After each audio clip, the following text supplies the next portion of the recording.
This tragic case of Brian and Beverly Mauck's murder unfolds as a tale that seems almost too surreal to be true. It underscores the idea that our neighbors might be hiding untold secrets. Secrets that could transform from seemingly harmless interactions into something much darker.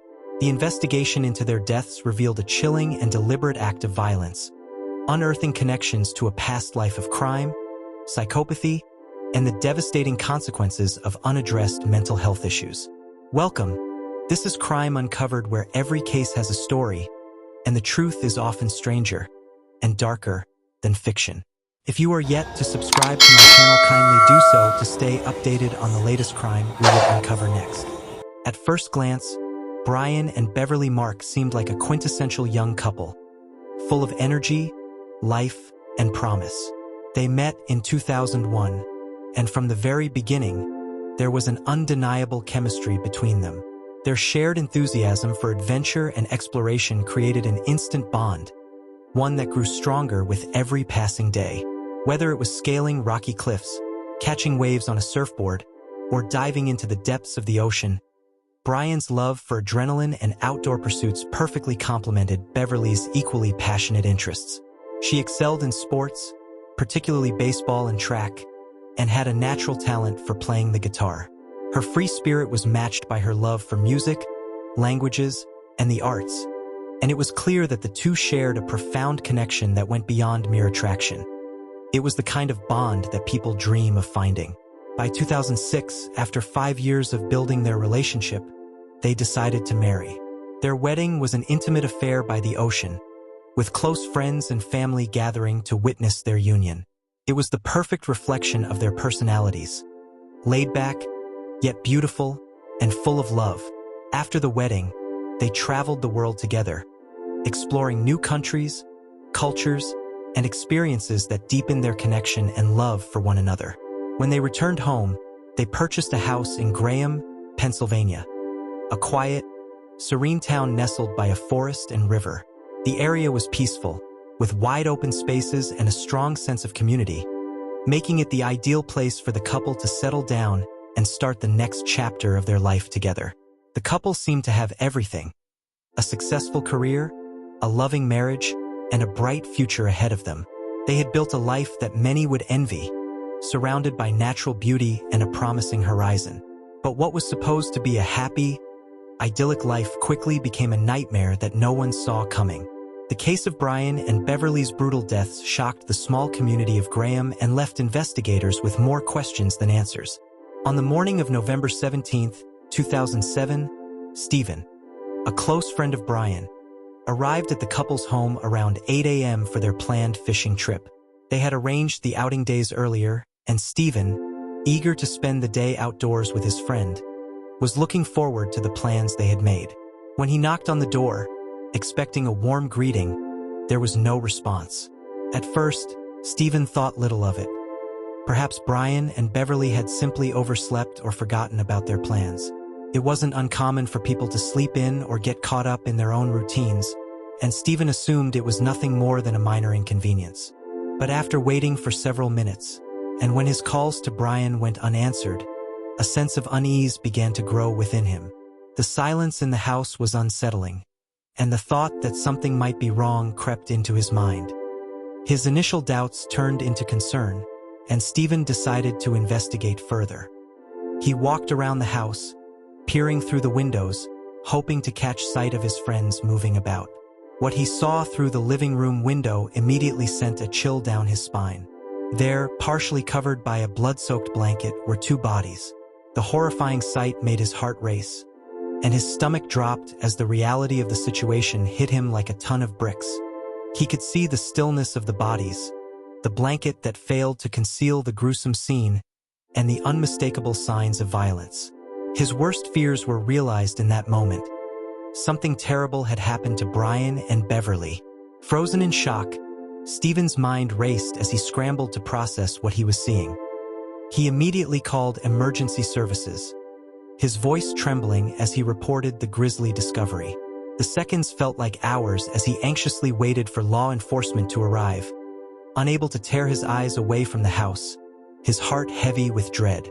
When officers finally arrived at the scene, The house was still silent, the stillness of death hanging in the air. Inside, they found Brian and Beverly's lifeless bodies in the living room, just as Stephen had described. The crime scene was chilling. Each victim had been shot 3 times with deadly precision, shots that had left no chance of survival. Investigators quickly determined that the murder was not a random act but a calculated, deliberate attack. The scene was too methodical, too deliberate to have been a crime of passion or chance. One of the most perplexing aspects of the scene was the lack of forced entry into the home.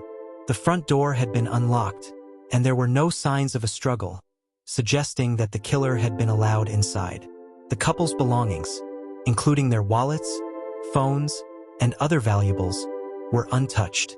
The absence of any signs of theft pointed to the possibility that the motive wasn't financial. Rather, it seemed personal, perhaps the work of someone who had been trusted, someone the couple knew. The precise nature of the execution-style killings left investigators wondering if this was a targeted attack rather than a random, violent incident. The combination of a well-executed plan, the absence of forced entry, and the untouched valuables all indicated that the killer was not a stranger to the couple's home. The chilling realization began to sink in. The couple's killer had been invited inside.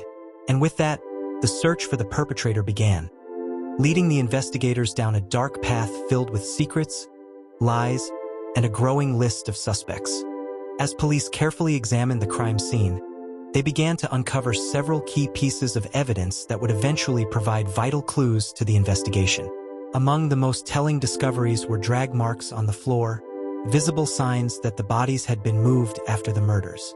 It appeared that the perpetrator had attempted to reposition the victims' bodies, perhaps to conceal the crime or to make it appear as though the murders had occurred differently. The drag marks, streaked with blood, led investigators to conclude that the killer had clumsily tried to manipulate the scene after the fact, leaving behind a trail of mistakes. Further inspection revealed an incomplete cleanup effort throughout the house.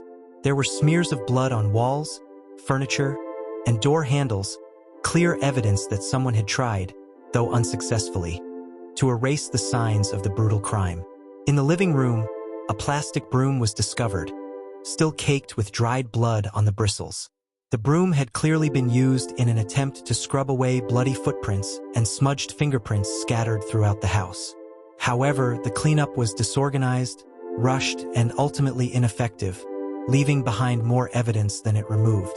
The bloodstains that were smeared on the walls and furniture told a story of a frenzied attempt to erase the chaos, but instead, it made the killer's presence even more obvious. The haste and lack of precision in the cleanup effort suggested panic, a desperate realization that the crime scene was far from tamper-proof. Among the most significant pieces of evidence was a partial boot print found beneath the blanket covering the bodies. The print had not been stained with blood, which made it stand out clearly against the light floor. Forensic analysis would later reveal that the print belonged to a rare brand of heavy-duty work boots, a type that was not commonly seen in the area. This discovery pointed to a new lead. Police began searching for anyone with access to such footwear. Further investigation led them to a local construction company that had recently purchased several pairs of this exact brand. This crucial finding narrowed down their pool of potential suspects, particularly those with connections to the construction company or those who might have worked in jobs that required such specific footwear. As the investigation progressed, another important clue was uncovered: a palm print on the wall near the bodies. The print was smudged, but it was enough to suggest that someone had placed their hand against the wall during or after the killings. However, initial attempts to match the palm print to any known criminal databases yielded no results. This led investigators to consider a broader range of possibilities, including someone who might not have been previously involved in any criminal activity. They began questioning individuals who lived nearby, focusing on people who may have had connections to the Marks or who might have ties to the construction company where the rare boots had been purchased. These discoveries set the stage for the next phase of the investigation. With the evidence pointing toward a potential suspect, the detectives would begin digging deeper into the lives of those around the Marks, trying to connect the dots and uncover the identity of the person who had left such a trail of evidence in the wake of their brutal crime. The first person of interest in the investigation was Stephen, the close friend of Brian and Beverly who had discovered their bodies. His involvement in the case raised immediate suspicions, primarily because he had been the one to first find the victims and report the grisly scene to authorities. Investigators, wary of the possibility that he might know more than he was letting on, carefully scrutinized his movements and actions that morning. Stephen explained that when he initially arrived at the house to meet Brian for their planned fishing trip, he simply thought the couple was still asleep. He knocked on the door, expecting a normal greeting, but received no response. Assuming that his friends had just overslept, he waited for a while, thinking little of it. After unsuccessfully attempting to call Brian, Stephen decided to investigate further by walking around the house and peering through the windows. It wasn't until he saw the blood-soaked blanket covering the bodies inside that he realized something was terribly wrong. Although Stephen's behavior seemed innocent at first, his involvement in the discovery made him a natural person of interest in the investigation. Police were particularly interested in his whereabouts during the time of the murders. Given the proximity of his visit to the crime scene, detectives needed to verify whether he could have had any role in the deaths of his friends. However, Stephen's alibi proved to be solid. Traffic camera footage from the area corroborated his claim that he had gone fishing after his initial visit to the Mauck's house. The footage showed him traveling to and from the fishing site, and he was alone, with no one else around to suggest he had been involved in the crime. Furthermore, forensic tests were conducted on Stephen's clothing and skin to check for any traces of gunshot residue, which might have indicated that he had fired the weapon used in the murders. The results came back negative. No traces of gunshot residue were found on his body, which further supported his claim of innocence. Investigators also conducted a thorough check for any fingerprints that might have linked him to the crime scene. After comparing the prints found in the house with Stephen's, it was determined that his fingerprints did not match any of the smudged or clear prints discovered at the scene. With no physical evidence to suggest his involvement in the crime, Stephen was cleared as a suspect. The investigation, which had initially focused on him due to his early presence at the scene, now had to pivot. While his discovery of the bodies remained an eerie coincidence, there was no tangible evidence linking him to the murders. With this in mind, the investigators turned their focus elsewhere, continuing their search for other potential suspects who might have had a motive or connection to the Maucks. The case, now even more puzzling, left law enforcement with few leads and many more questions. When detectives turned their attention to the neighbors, they uncovered a promising lead that could potentially crack the case wide open. Daniel, who lived directly across the street from the Maucks, had noticed something unusual early that morning, a few hours before the bodies were discovered. Around 5:30 a.m., he was woken by what he described as loud, sudden noises coming from the Maucks' house. At first, he couldn't identify the sounds, but upon further reflection, he believed they were gunshots, sharp, distinct, and unmistakable.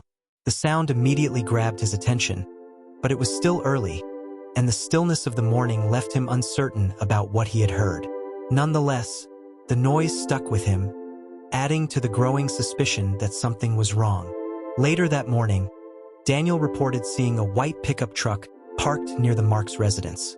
The vehicle was unusual in that it did not belong to the couple, and Daniel felt certain that he had never seen it in the neighborhood before. After the sounds of the gunshots, he saw two men exiting the house. However, due to the dim light of the early morning, Daniel could not make out the details of their faces. All he could discern were their figures, quickly exiting the home and moving toward the truck. His description of the men was vague, but he did recall one detail that stood out to him. One of the men had a tattoo on his left hand, a detail that seemed significant.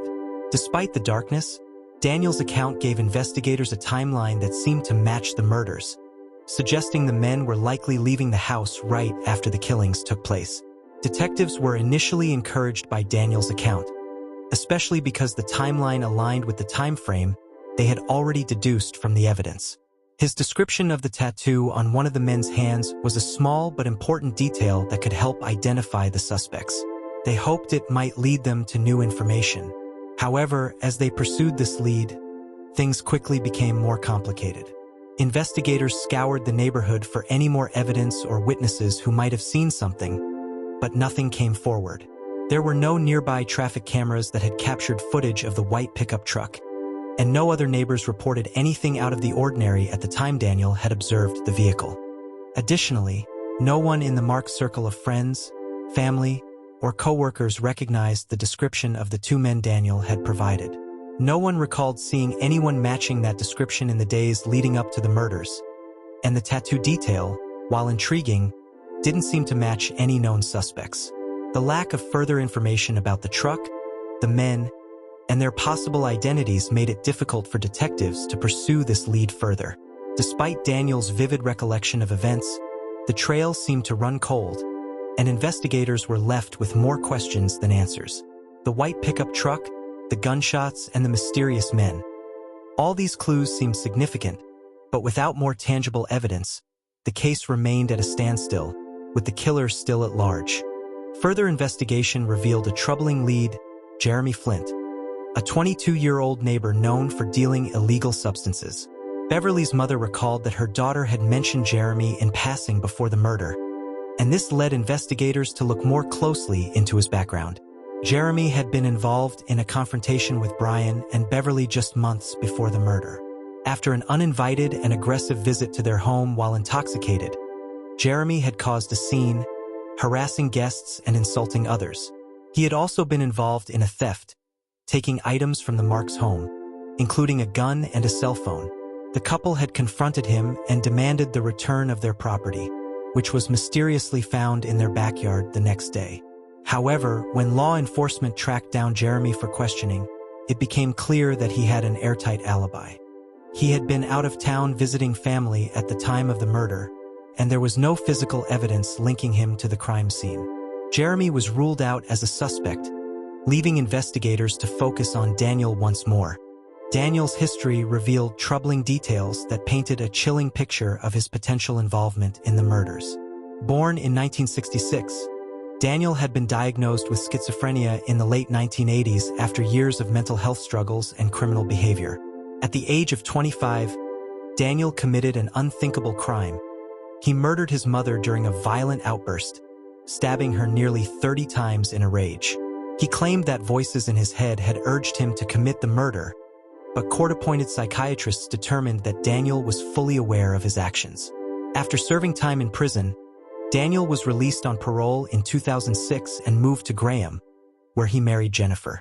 Although he was supposed to remain in a different state, a technical error allowed him to evade detection, and he continued to live near the Maucks. On November 24, 2007, Daniel was invited to the police station for questioning, under the guise of assisting with a composite sketch of the suspects. During his time there, detectives subtly brought up the bloody handprint found at the Mauck's house. Daniel's reaction was telling. He became visibly tense. When confronted with evidence linking him to the crime scene, Daniel's demeanor shifted from confidence to rage. He quickly confessed to the murders, detailing how he had visited the Mauck's home on the morning of the crime to demand money for a tattoo he had given Brian. When Brian refused to pay, Daniel shot him 3 times. Beverly, hearing the commotion, emerged and attempted to flee but was also shot 3 times. Afterward, Daniel returned home and enlisted his wife, Jennifer, to help clean up the crime scene. Together, they moved the bodies into the living room, covered them with a blanket, and tried to erase the bloodstains with a broom. Despite their efforts, the evidence was overwhelming, and Daniel was arrested for the brutal murders. Daniel was sentenced to life in prison without the possibility of parole, but his story didn't end there. In 2015, while renovating his mother's former property, a chilling discovery was made. Human remains were found buried in the backyard. The remains belonged to a young woman who had gone missing in 1990. Daniel's involvement in her murder, which had remained unsolved for decades, led to a second life sentence for him.